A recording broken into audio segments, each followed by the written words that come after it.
Okay, good afternoon, everyone. Apologies for being a bit delayed today, but appreciate you being flexible with our schedule. So just a few things at the top, and then happy to take your questions. Tomorrow, Secretary Austin will host the 25th meeting of the Ukraine Defense Contact Group at Ramstein Air Base, Germany. The UDCG, first convened by Secretary Austin in April 2022, has been instrumental in coordinating international support to assist Ukraine in defending its sovereignty against Russia's unprovoked aggression. To date, the United States and our allies and partners have collectively committed more than $126 billion in security assistance to Ukraine since Russia's full-scale invasion in February 2022. And through the work of its capability coalitions, the UDCG has also been critical in bolstering Ukraine's defense capability and building a credible deterrence force so that it can defend against future aggression as well. While I won't get ahead of any announcements at this milestone meeting of the contact group, which will be Secretary Austin's last, you can expect the Secretary to continue this important work at Ramstein tomorrow. He will engage defense ministers and senior military officials from around the world to discuss Ukraine's immediate battlefield needs and longer-term defense requirements. And again, as you know, the meetings will focus on key capabilities Ukraine needs, including air defense systems, artillery munitions, and armored vehicles, as well as efforts to enhance the defense industrial base. And following the meeting, Secretary Austin will participate in a press conference. Turning to the Middle East, today, U.S. Central Command forces conducted multiple precision strikes against two Iranian-backed Houthi underground advanced conventional weapons storage facilities within Houthi-controlled areas of Yemen.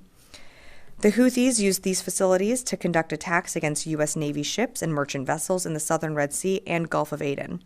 The strikes are part of CENTCOM's efforts to degrade these Iranian-backed Houthi attempts to threaten regional partners and military and commercial vessels in the region.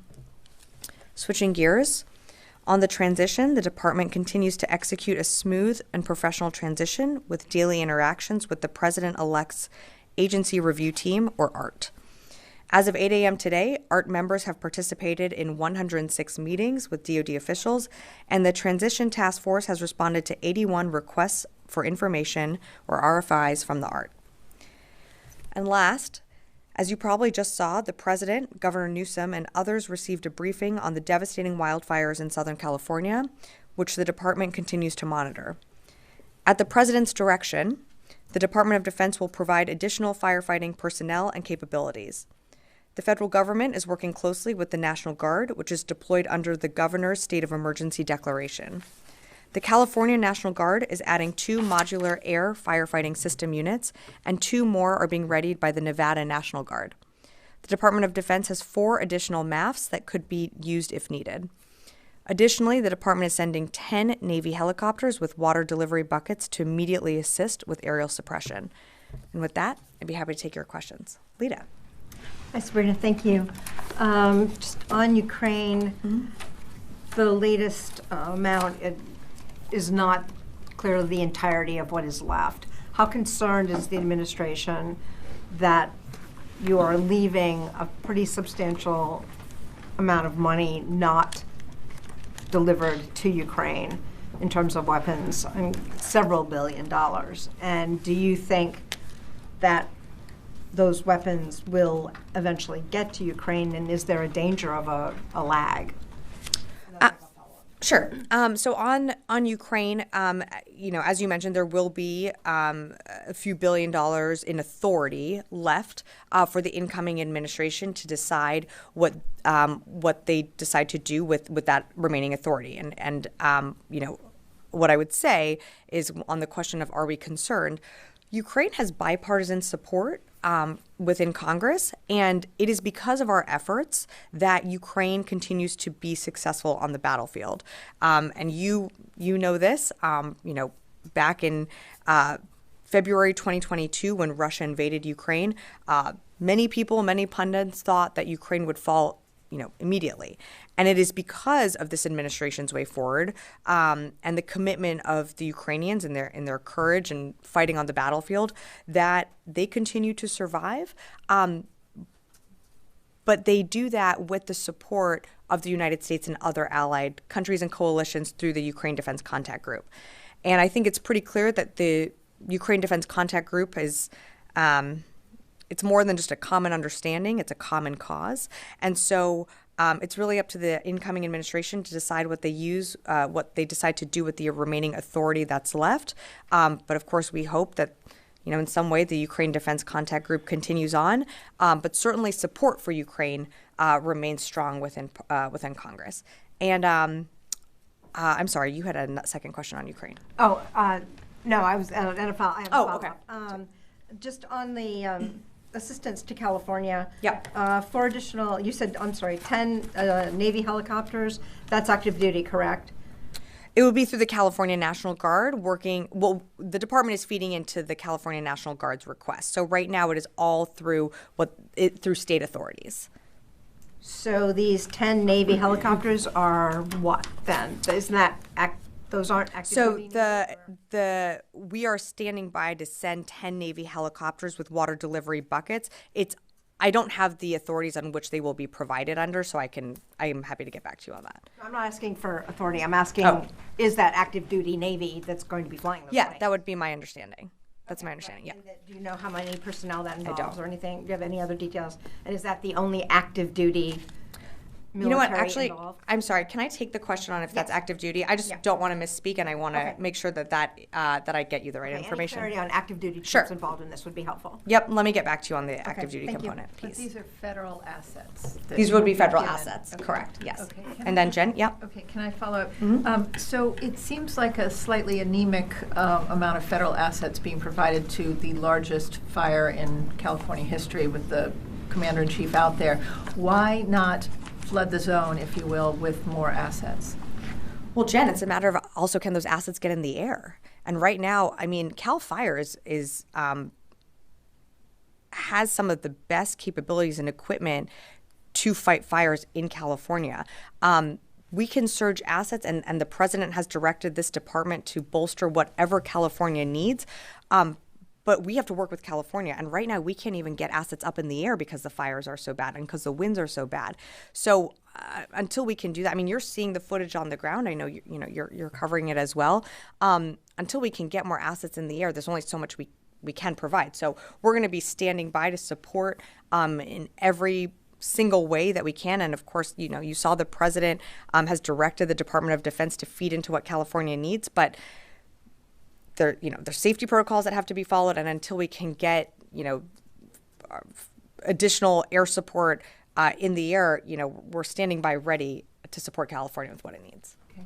And to follow up, does the Pentagon have military plans to invade Greenland if ordered to do so? Yeah, I thought I'd get a question on this. Appreciate it. Look, I saw the comments. I'm certainly not going to get into hypotheticals. I think that's for the incoming administration to speak to. We're concerned with the real national security concerns that confront this building every single day, which is why you're seeing the secretary convene the UDCG tomorrow in Ramstein for the 25th time. We're going to continue to keep our eye on the ball and focus when it comes to Ukraine, when it comes to what we're doing in the Middle East to support Israel, and also continuing to push for a ceasefire in Gaza. And then, while we only have limited amount of days left in this administration, we're certainly keeping an eye on our pacing challenge in the Indo-Pacific. You are a planning organization. Are there plans to take Greenland by force if ordered to do so? Yeah, appreciate the question, and I'm not aware of any plans to do that. Idris. Yesterday, DOJ filed a motion to stop the plea deals for 4 of the detainees in Guantanamo Bay. Obviously, you can't talk about it because it's ongoing litigation, but what is the administration's policy on Guantanamo Bay? Do you want to close Guantanamo Bay, or what is your actual policy on Gitmo? I think the president has been pretty clear that, and what you've seen over the past few months is more detainees, leaving Guantanamo Bay, but again, when it comes to this specific appeal, there's a process and that we are going through with the appeals process, and because of that, these individuals are going to stay there for the foreseeable future. But look, I think every administration has made a concerted effort to try and get detainees out of Guantanamo Bay and slowly close that facility. These things take time, and as early as this week, you saw us, make an announcement about other detainees being transferred to other countries. So when it comes to the appeal, I'm just going to have to leave it at that. But how can you say how is it in line with the policy to close Gitmo if you're filing a motion to not let 4 of them out? Well, right now they don't have somewhere to go, so we have to go through the process of, they're still under, this is an appeal that, as you remember over the summer, that when the secretary weighed in on this process, that until it's resolved in the courts, we have to let that play out. So at this time, we have to go through the judicial proceedings, and I don't have anything more to add right now. So a totally separate topic on Yemen. What is the administration's policy with the strikes? It was initially to degrade the capability to strike shipping lanes. Is that still the policy, or if you can just define what the policy is when it comes to Houthis? So many specific policy questions today.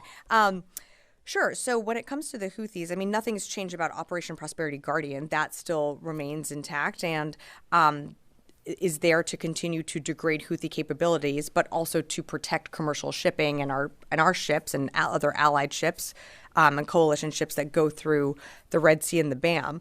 When it comes to our policy on the Houthis, we never said we were going to take every capability off the map.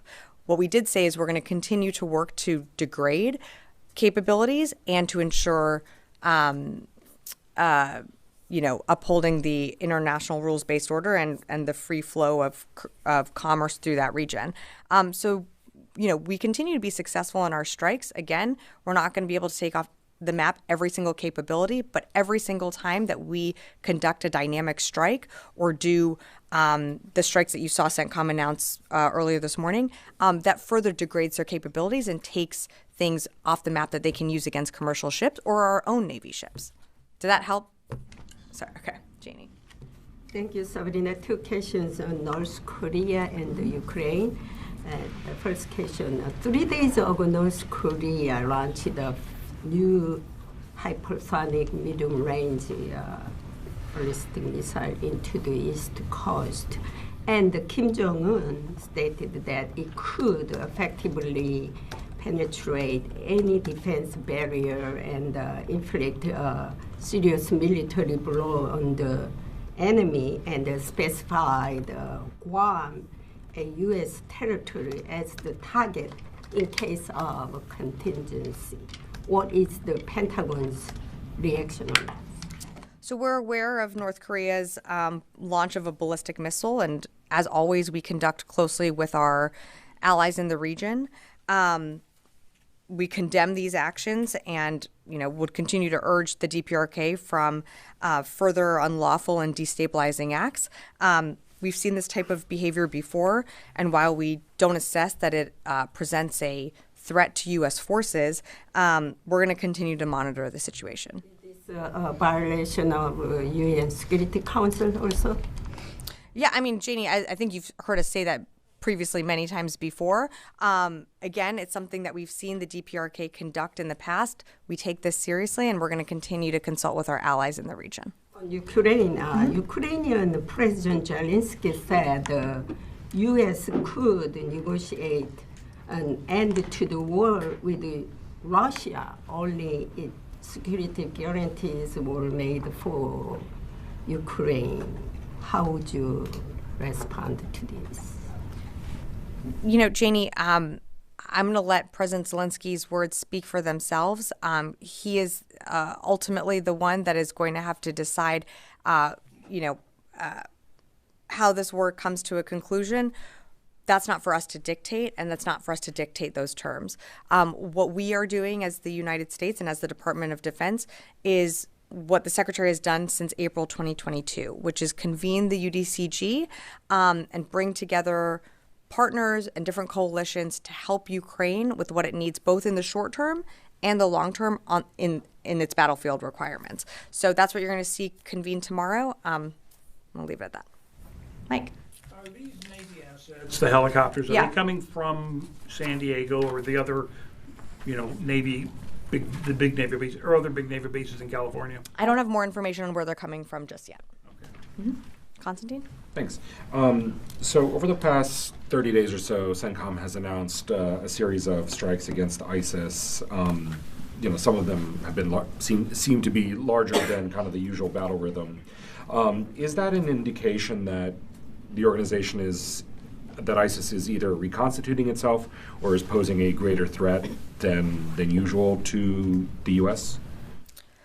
No, I think from when you saw the fall of Assad, you saw, Russian assets further consolidate, which allowed U.S. Central Command to take actions in the Badia Desert and elsewhere, where we hadn't previously, done significant amount of strikes.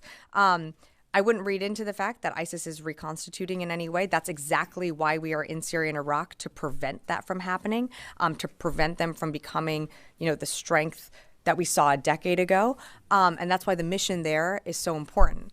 But, these strikes, when they are conducted, it is at the time and place of the commander's choosing, but also because it is that opportune moment, and that we will inflict the most damage because of that timing. So I wouldn't read so much into the cadence as much as it's more about the right time, right place for these strikes to be done. Fair enough. So then, given all of that, sort of in the context of New Orleans and that particular attacker's profession of ISIS ideology, is there an assessment from the Pentagon that while perhaps militarily the organization is not an increased threat, that ideologically they're still able to influence U.S. U.S. citizens in the homeland? I certainly think there is, we're certainly aware that groups like ISIS and other terrorist groups use social media or social media platforms to reach anyone.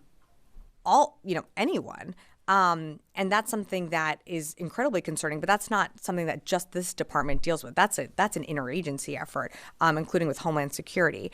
And in terms of, the New Orleans suspect that you referenced, that is under investigation. But I think something that the investigation is going to look at is just how and why this individual was able to be influenced and able to be targeted and swayed by a group like ISIS, and many years out of the service. So it's, of course, something that we're concerned about. And that's why our mission in Syria and Iraq is so important, to continue to degrade ISIS. As we've seen them proliferate in other parts of the world, we want to make sure that we are,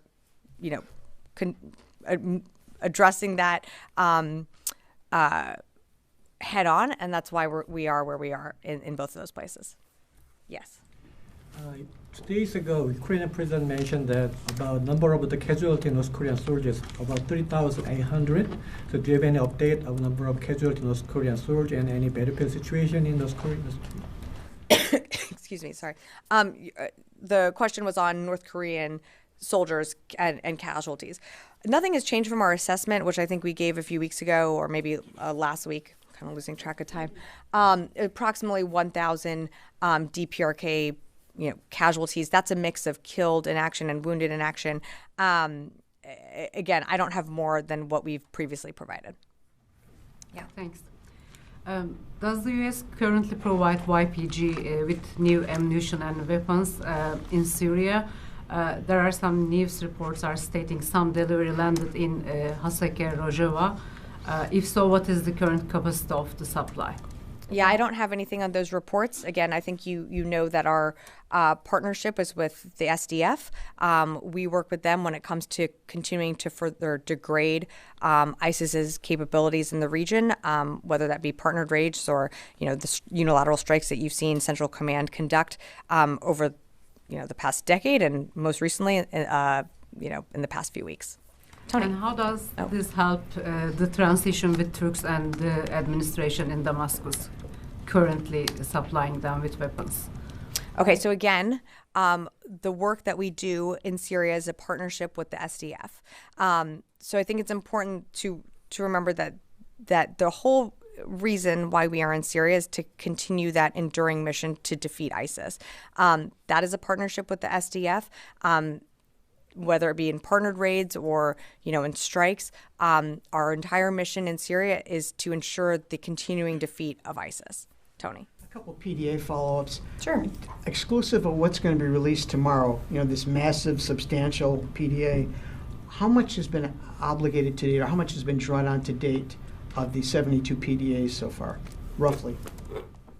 I can tell you how much we have left in authority. I don't have the totals of how much, over time. I mean, I said in my topper at the very beginning that it's approximately 126 billion in security assistance to Ukraine that the United States and our partners have collectively committed. In terms of authority, there will be a few $billions left in authority left. My question is, when this comes out tomorrow, for size and scope, it's going to be useful for the public to know how much. It's like over X billions, but can you get that roundup from 2021 through the 72? Tony, I appreciate it. I'm not gonna get ahead of any announcements. You can go back and look through all the different PDAs and totals that we've released over time. I'm not going to do the math from here right now, but what I can tell you is the authority that you can look and also see what Congress has allocated the department. I can tell you that there's going to be a few billion left in authority for the next administration to decide what to do when it comes to Ukraine. May I push back a little bit here? Sure. The Pentagon's got an obligation to do the math rather than having the public try to go through 72 of these things. That's one point. Two, I think a lot of people are going to wonder, why were you unable to use all the authority, the 4.8 billion, I think it was? Why not? Why are you leaving any left given the urgency of the situation?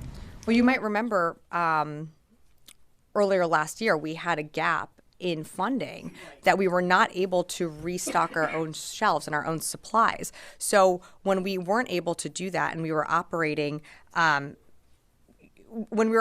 a time when we were not able to resupply our own stocks, that prevented us from getting PDAs out the door. And you saw us pause for several weeks, in fact, on being able to supply Ukraine with what it needs on the battlefield. With every single PDA, we have to weigh it against our own readiness. And if the secretary and the chairman do not feel that we can provide a package at a certain amount of time, we will not be able to provide that package. That delay in funding severely limited the department on what we were able to provide Ukraine during that time. The thing was passed in April. We're in January, so a prudent person who doesn't follow this closely would say that was a long time ago. And I would tell that prudent person that, look, it takes the defense industrial base, it still takes a while to produce these capabilities. I mean, the fact that we're at the point of providing over 70, presidential drawdown authority packages to Ukraine, I think speaks volumes to this department's and this administration's commitment to Ukraine. Fair enough, thanks. Louis. A follow-up on. Sure. Can I get a clarification Yeah. on the maps, the numbers, please? Can you tell me how many are being provided, how many are being readied? Yeah. 1 second here. So, sorry, Louis, let me just go back through my... So the California National Guard is adding 2 MAFs, and 2 more are being readied by the Nevada National Guard. And the department has 4 additional MAFs that could be used if needed. Okay. So that's a total of 8. Okay, because I'm reading the White House, and the White House, this is, the Northcom is preparing 4 more, but I guess... I would say the department, yeah. Okay. Mm-hmm. And also in your topper you mentioned, you give an update on the transition contact. In the time remaining in his term, is Secretary Austin intending to speak with Secretary-designate, well, excuse me, the nominee, Pete Hegseth, or has that happened, or again, does he intend to, or has it happened? I don't have any calls or meetings to announce at this time. So does that mean there are plans to, should he be confirmed? I mean, what exactly does your statement mean? Right now, I don't have anything to announce. If I have something to announce about a meeting or a call, I'll certainly keep you updated. Okay. I'm going to go to the phones and then come back in the room. Chris Gordon, Air and Space. Thanks, Sabrina. I have 2 questions, one on Ukraine and one on Iraq. Regarding Ukraine, can the Pentagon provide the number of Ukrainian F-16 pilots that have been trained in the U.S., even if you have to take that question? And can you provide us with a general idea of the U.S. support for the F-16 pilot training program under this administration's tenure? And then my second question on the actions against ISIS, can the Pentagon explain a little bit more about what exactly happened in the Iraqi mountains? Were the fighters that conducted airstrikes all U.S. aircraft? Did the F-15s and X-16s conduct pre-planned airstrikes as part of this operation? Just trying to understand that a little bit more. Thank you. Thanks, Chris, for on your question on the ISIS strikes. I think you're referring to that from a few weeks ago. I think Central Command put out all that we're going to on those strikes, but for more information, I'd refer you to them to speak to that operation. On the F-16 program, I think you're pretty well versed on it. You know, we've trained. We are a co-lead on the Air Capability Coalition. We have trained a handful of Ukrainian pilots. You know, that training took place here in the United States, but of course, other countries did host Ukrainian pilots and continue to train them. I'm not going to get into specific numbers right now, but you know, I think you're certainly well versed in all the training that goes into the F-16, and you know, the Air Capability Coalition is still working to train more additional pilots when ready. Heather, USNI.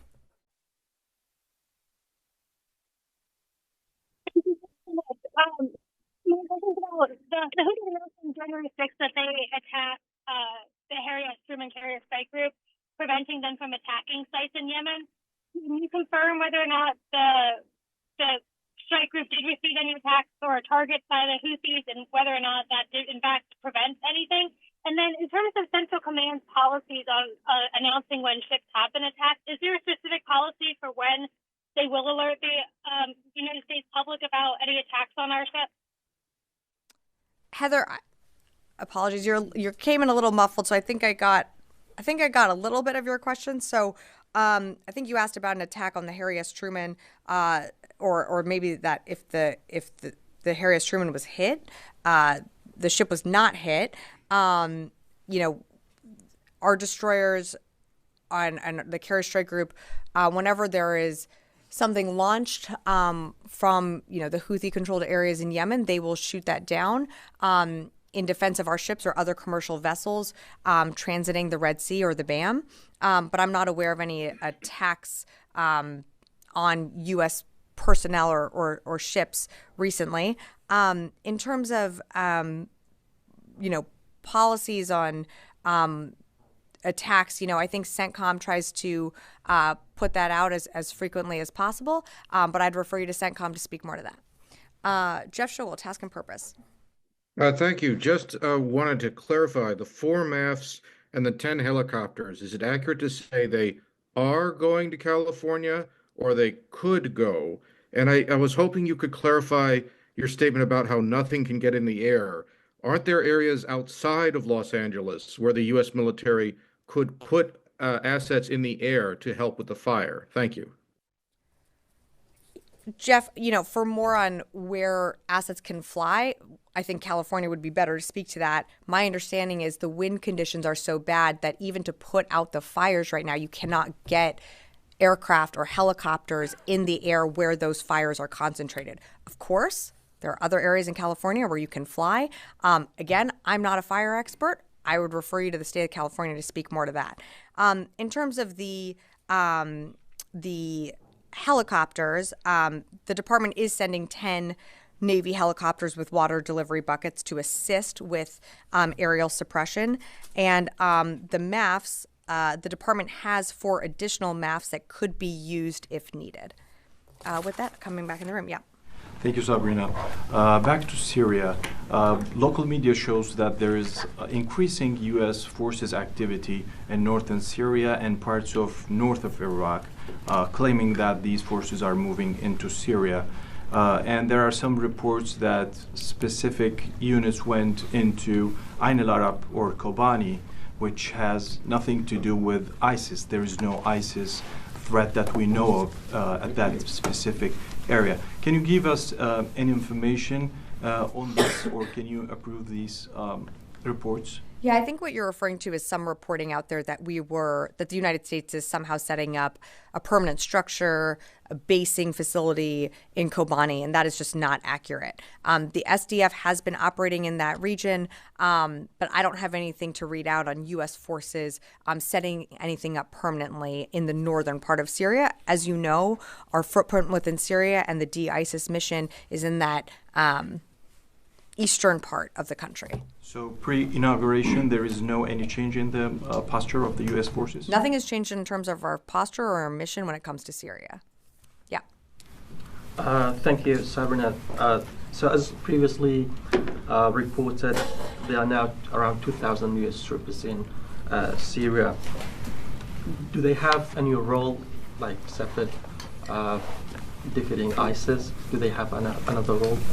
Similar to the question that I just got, there is no change to the mission.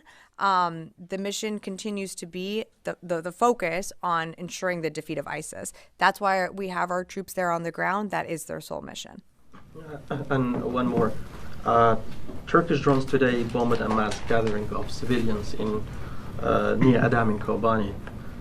They were protesting against the threats posed by the Turkish-backed forces.